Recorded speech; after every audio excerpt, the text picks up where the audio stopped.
Hello everyone, welcome to SSP. আজকে আমি আসলাম তোমাদের সাথে একটা তথ্য শেয়ার করতে, যেটা হচ্ছে কোন বিষয় নিয়ে, যে সেন্ট্রাল এসসি কার্ড আর ডোমিসিয়াল সার্টিফিকেট বোথ আর সেম নাকি আলাদা। সে মানে ওই দুটো জিনিস কি একই না একদমই আলাদা। তো সেন্ট্রাল এসসি কার্ড আর হচ্ছে ডোমিসিয়াল সার্টিফিকেট বোথ আর ডিফারেন্ট, মানে টোটালি আলাদা। কীরকম? ডোমিসিয়াল কোনটা? ডোমিসিয়াল হচ্ছে তোমার ওই সার্টিফিকেটটা যেটা হচ্ছে তুমি কোন জায়গায় বাস করো তার প্রমাণপত্র দেয়। হ্যাঁ, তুমি এই ঠিকানায় বাস করো, এই ঠিকানা থেকে হচ্ছে তুমি ভোট প্রদান করো। তো সেখানকার হচ্ছে আহ, প্রমাণপত্র হচ্ছে ডোমিসিয়াল সার্টিফিকেট। আর ডোমিসিয়াল সার্টিফিকেট বানাতে কি লাগে? ডোমিসিয়াল সার্টিফিকেট বানাতে গেলে হচ্ছে তুমি যে ওখানে আছো তার 10 বছরের পুরনো কোনো ডকুমেন্টস, তোমার জমির কাগজ হতে পারে, অন্য কিছু বিলের কাগজ হতে পারে, সেই সমস্ত হচ্ছে কাগজ দিয়ে হচ্ছে খুব সহজেই তোমরা ডোমিসিয়াল সার্টিফিকেট তৈরি করতে পারবে।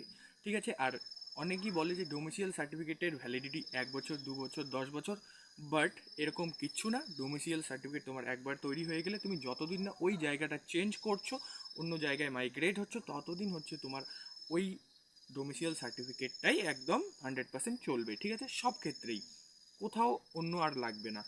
এবার আমি আসি হচ্ছে সেন্ট্রাল এসসি সার্টিফিকেটে। তুমি যদি এসসি হয়ে থাকো, তুমি যদি ওবিসি হয়ে থাকো, তুমি হচ্ছে স্টেট গভর্নমেন্ট তোমাকে এসসি ওবিসি বলেছে, তাই না? কিন্তু সেন্ট্রাল ওবিসি বা সেন্ট্রাল এসসি সার্টিফিকেট আমাদের তৈরি করতে হয় কিসের জন্য? যখন আমরা কোনো সেন্ট্রাল গভর্নমেন্টের এক্সাম দিব। এক্সাম্পল হিসেবে আমরা নিতে পারি এসএসসি জিডি, এসএসসি, অন্য সিজিএল বলো, যেটাই বলো, আর হচ্ছে তোমার রেলওয়ে বলো, সব ক্ষেত্রেই হচ্ছে লাগে। কিন্তু কথা হচ্ছে আমরা এটা কীভাবে বানাবো, কোন সময় বানাবো।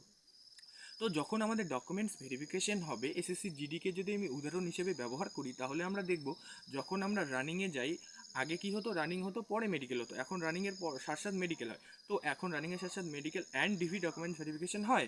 তো ডকুমেন্টস ভেরিফিকেশনে হচ্ছে তোমার দরকার পড়ে, তো যখনই ডকুমেন্টস ভেরিফিকেশন হবে তার আগে হচ্ছে আমাদের এটা তৈরি করতে হবে।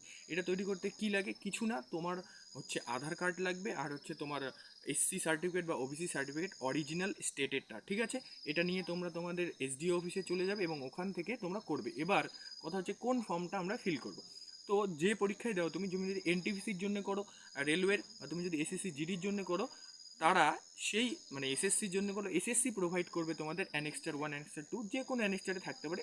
ওই ফরম্যাটটা তোমাকে প্রিন্ট করে ফিল করে তোমার রিয়েল অরিজিনাল এসসি কার্ড নিয়ে বা ওবিসি কার্ড নিয়ে তুমি তোমার এসডি অফিসে যাবে এবং ওখান থেকে করে আনবে। একদম সিম্পল। ঠিক আছে, তো এই রকম গুরুত্বপূর্ণ ইন্টারেস্টিং তথ্য জানার জন্য চ্যানেলটিকে অবশ্যই সাবস্ক্রাইব করে দাও। দেখা হচ্ছে অন্য ইনফরমেশন নিয়ে। বাই।